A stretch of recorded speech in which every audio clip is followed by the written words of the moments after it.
कि इतना ये सब भी होगा, कथा होगी, ये होगा, सिर्फ मूल पाठ। लेकिन इन्होंने संकल्प तो लिया था कि हमको कथा भागवत का मूल पाठ कराना है। अच्छा, सबसे पहले खबर मेरे पास ऋषभ भैया के द्वारा आई। ऋषभ भैया ने जो है फेसबुक के द्वारा, क्या बोलते हैं उसे, मीडिया के द्वारा मुझसे संपर्क किया कि महाराज जी कथा करानी है, कैसा क्या रहेगा। तो सब चर्चाएं हुई। तो ये कथा बहुत पहले होनी थी, 3 साल बाद अब हो रही है। तो इन्होंने संकल्प लिया कि महाराज जी कितना क्या उसमें खर्च होगा, ये मैंने कहा आप तो करो। तो संकल्प इन्होंने लिया। देखो, संकल्प किसी सत्संग का, किसी अनुष्ठान का, किसी धार्मिक अनुष्ठान का संकल्प हम लेते हैं, लेकिन उसको पूरा करवाते हैं ठाकुर जी। कोई अच्छा संकल्प हो तो ठाकुर जी उस संकल्प को पूरा करवाते हैं। फिर जीव अकेला नहीं रहता, फिर भगवान उसको अपने हाथ में उठा लेते, तो वही आगे बढ़ाते हैं। चिंता मत कर, तू चलता जा बस।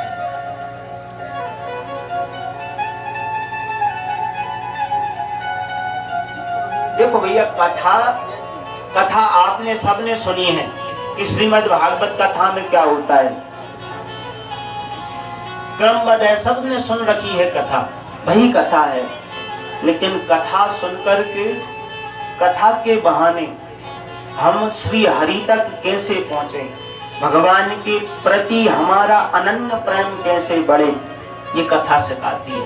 बाकी कथाएं तो आपको भी पता है, रामायण में क्या हुआ, श्रीमद् भागवत में क्या हुआ, महाभारत में क्या हुआ, सबको पता है। लेकिन ये तो एक माध्यम है, भागवत कथा तो एक माध्यम है।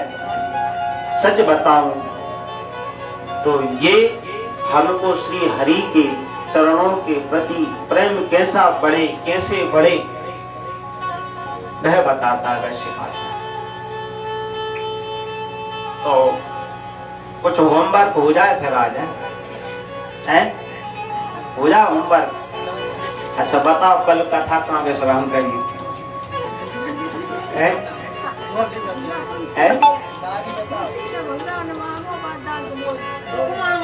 हाँ, अम्मा बहुत ध्यान से सुन रही, इसका मतलब अच्छा, एक बार ताली बजाओ। अच्छा बुआ, दोनों के लिए ताली बजाओ, बहुत बढ़िया।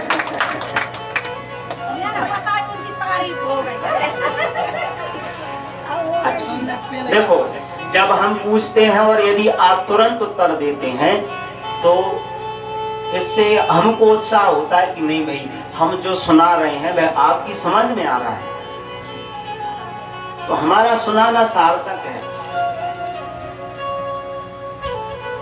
तो कुंती महारानी को भगवान से कुंती महारानी दुख मांगती है, प्रभु यदि आप कुछ देना चाहते हो तो सिर्फ तो दुखी ही दुख दे। क्यों? बोले दुख में जो आपका स्मरण होता है वह सुख में नहीं होता है।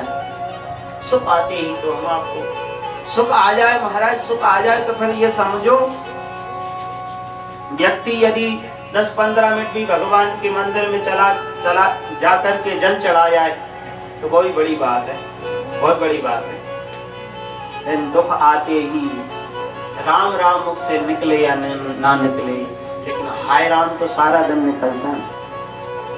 हाय राम, ऐसा हाय राम। लेकिन भैया,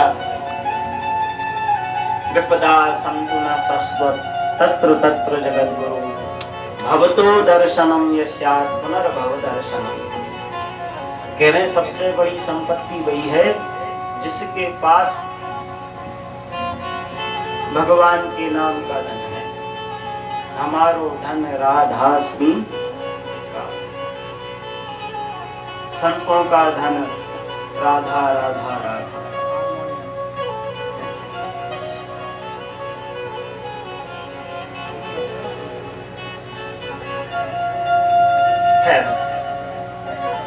कुंती महारानी को इस भाव से श्री ठाकुर जी प्रसन्न हुए हैं और फिर जब श्री कृष्ण द्वारकापुरी को जाने लगे, पूरा महाभारत युद्ध को संपन्न करा के युधिष्ठिर जी महाराज को गद्दी पर बिठाकर जब जाने लगे तो भगवान द्वारकाधीश को याद आया। क्या याद आया? बोले, जब अर्जुन ने भीष्म पितामह को बाण मारे थे, उस समय श्री भीष्म पितामह बाणों की सैया पर शयन कर रहे थे, तब मैंने उनको वचन दिया था कि बाबा मैं जब यहाँ से जाऊंगा तो आपके दर्शन करने जाऊंगा। तो भगवान को याद आया अपना वह वचन कि मुझे बाबा के दर्शन करने जाना चाहिए। तो यहाँ पर श्री द्वारकाधीश भगवान सभी पांडवों को साथ में लेकर के गए हैं। कहाँ गए? कुरुक्षेत्र में, जहाँ भीष्म पितामह 52 दिनों से बाणों की सैया पर पड़े हैं और पांडवों को साथ में लेकर के आज द्वारकाधीश स्वयं गए हैं दर्शन देने। देखो कितनी बड़ी बात है, भक्त भगवान का दर्शन करने जाता है, लेकिन जो भगवान के अत्यधिक प्रिय होते हैं भगवान उनके दर्शन करने जाते हैं। जब ध्रुव जी महाराज ने भगवान का भजन किया था, 5 वर्ष की अवस्था में इतना भजन किया, तो भागवत में ये नहीं लिखा है कि भगवान ने ध्रुव जी को दर्शन दिया। योन्ता प्रविश्य मम वाचमिमां प्रसुप्तां संजीव यत्र खिल शक्ति धरा स्वधाम्नां लेवे गतिं धातुतां ततोन्यं कंबा दयालुं शरणं रजेमा। ध्रुव जी महाराज को दर्शन देने नहीं बोले, दर्शन करने जा रहे हैं। जो भक्त भगवान के परम लाडले होते हैं ना भैया, भगवान उनके दर्शन करने जाते हैं ऐसे भगत के। तो आज भीष्म पितामह के दर्शन करने स्वयं वृंदावन बिहारी श्री द्वारकाधीश भगवान पांडवों के साथ आए। तो सभी पांडवों ने भगवान द्वारकाधीश के सहित भीष्म पितामह को प्रणाम किया। तो प्रणाम करते ही भीष्म पितामह पांडवों को उपदेश देने लगे कि दान धर्मान राज धर्मान मोक्ष धर्मान विवागसाः स्त्री धर्मान भगवत धर्मान समासभ्य संयोगतः। जब युधिष्ठिर जी ने प्रणाम किया भीष्म पितामह को, तो युधिष्ठिर जी को राजधर्म कैसे करना चाहिए, राजधर्म की शिक्षा दी। भीम ने प्रणाम किया तो दान धर्म की शिक्षा दी कि दान कैसे करना चाहिए। नकुल ने प्रणाम किया तो नकुल को मोक्ष धर्म सुनाया। सहदेव ने प्रणाम किया तो सहदेव को भगवत धर्म बताया। और द्रौपदी सुभद्रा आदि रानियों ने प्रणाम किया तो उनको स्त्री धर्मान विवाहशा, स्त्री धर्म सिखाया। इन सब ने प्रणाम कर लिया। सबसे अंतिम में अर्जुन आए प्रणाम करने। अर्जुन ने जैसे ही भीष्म पितामह को प्रणाम किया तो अर्जुन को कोई उपदेश नहीं दिया। भीष्म पितामह ने अर्जुन को देखते ही सीधे बोले, तो भैया अर्जुन आज अकेले आए हो, राइवल कहाँ है तुम्हारा? क्या बोले? राइवल समझ गए या नहीं? आप बोले राइवल साथ आया है या नहीं आया? तो अर्जुन हाथ जोड़ के बोला, बाबा अरे वही तो हमको यहाँ लेकर आया। अच्छा वह आया है तो फिर है कहाँ, मुझे क्यों नहीं दिखता? तो अर्जुन ने कहा, बाबा आपके पीछे खड़े हैं, सिर की ओर खड़े हैं। अच्छा, तो भीष्म पितामह ने कहा कि अर्जुन उनसे कह दो मेरे सर की ओर खड़े ना हो, मेरे पैरों की ओर आ जाएं।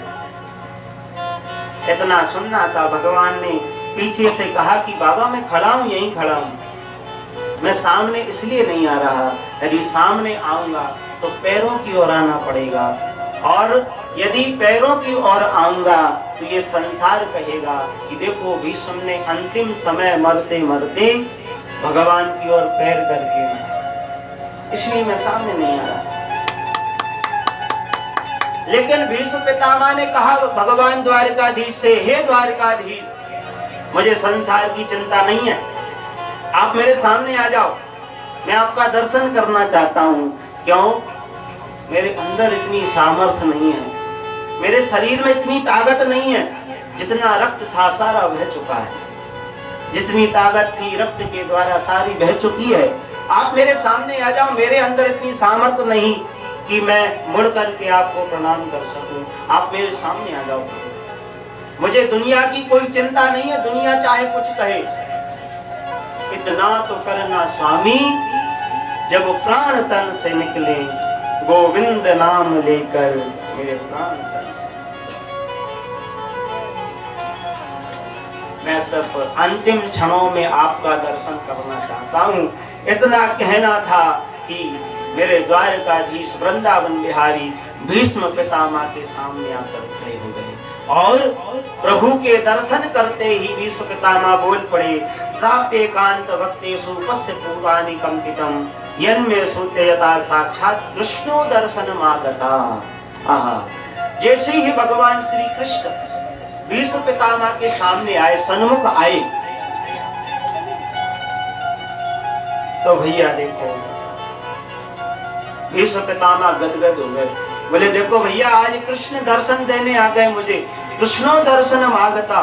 भीष्म जी बोले प्रभु, अब तक तो मैंने सुना था भक्त मंदिर में आपका दर्शन करने जाते हैं, लेकिन आप जिस भक्त पर कृपा कर दो तो मंदिर स्वयं दर्शन देने आ जाता है।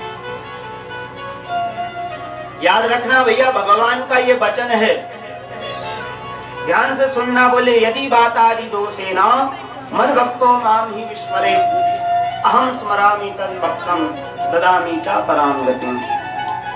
भगवान कहते हैं, प्रभु का वचन है, बहुत ध्यान से सुनना बंधुओं। भगवान की यह प्रतिज्ञा है कि मेरा कोई परम भक्त जीवन पर्यंत उसने मेरा भजन किया हो, और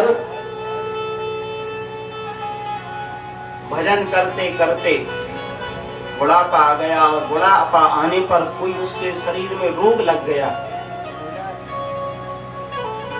कोई रोग लग गया, और रोग लगने के कारण स्मृति शक्ति कमजोर हो जाए, तो ऐसे में भगवान श्री कृष्ण कहते हैं, यदि ऐसे में मेरा भक्त यदि मुझे भूल जाए तो कोई बात नहीं है, अहम स्मरामि, ऐसे समय में मैं उसका स्मरण करता हूँ। अहम स्मरामि तम भक्तम, और स्मरण ही नहीं करता, जब वह चला जाता है ददामि च पराम गतिम, उसको परम गति भी प्रदान करता हूँ। ये भगवान का वचन है भैया, इसलिए भजन करते रहो।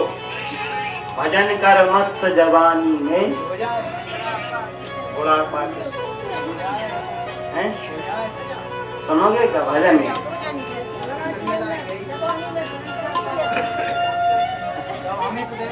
भैया भजन बचपन का विषय नहीं है, बचपन का विषय है भजन। बचपन में नहीं होगा भजन, तो बचपन से ही शुरू करना पड़ेगा। अभ्यास शुरू से करोगे तो वह अभ्यास बना रहेगा। अब बचपन में यदि अभ्यास बनाओगे तो आंखों से दिख नहीं रहा, कानों से सुना नहीं रहा, मुंह से बोल नहीं पा रहा है, दांत नहीं है, कृष्ण की जगह कृष्ण ने कर रहा है? अच्छा, जिसके दांत ना हो उससे कृष्ण बुलवाओ तो वह शुद्ध उच्चारण नहीं कर पाता कृष्ण नाम, बहुत टेढ़ा नाम है कृष्ण का। यदि अच्छे से उच्चारण करें कृष्ण भगवान के नाम को, तो ये जो जीभ होती ना पूरी पलटी खा जाती कृष्ण। तो जिसके दांत नहीं होते उसकी हवा निकल जाती है।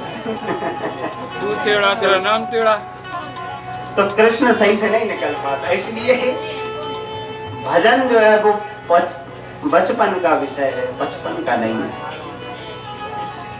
इसलिए भजन कर मस्त जवानी में बुढ़ापा किसने देखा है, भजन कर मस्त जवानी में। बुढ़ापा किसने देखा है, भजन कर मस्त जवानी में। बुढ़ापा किसने देखा है, भजन कर।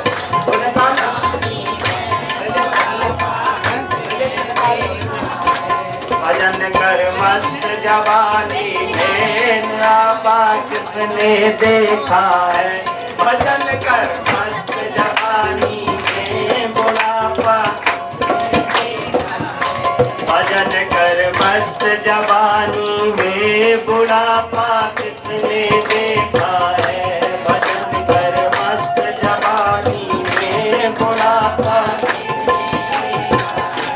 भजन कर मस्त जवानी में, बुढ़ापा किसने देखा है। भजन कर मस्त जवानी में, बुढ़ापा किसने देखा है। भजन कर भजन कर भजन कर मस्त जवानी में, बुढ़ापा किसने देखा है। भजन कर मस्त जवानी में, बुढ़ापा किसने देखा है। आपको याद है क्या किस्मत हो गई। भजन कर मस्त जवानी में, बुढ़ापा किसने देखा है।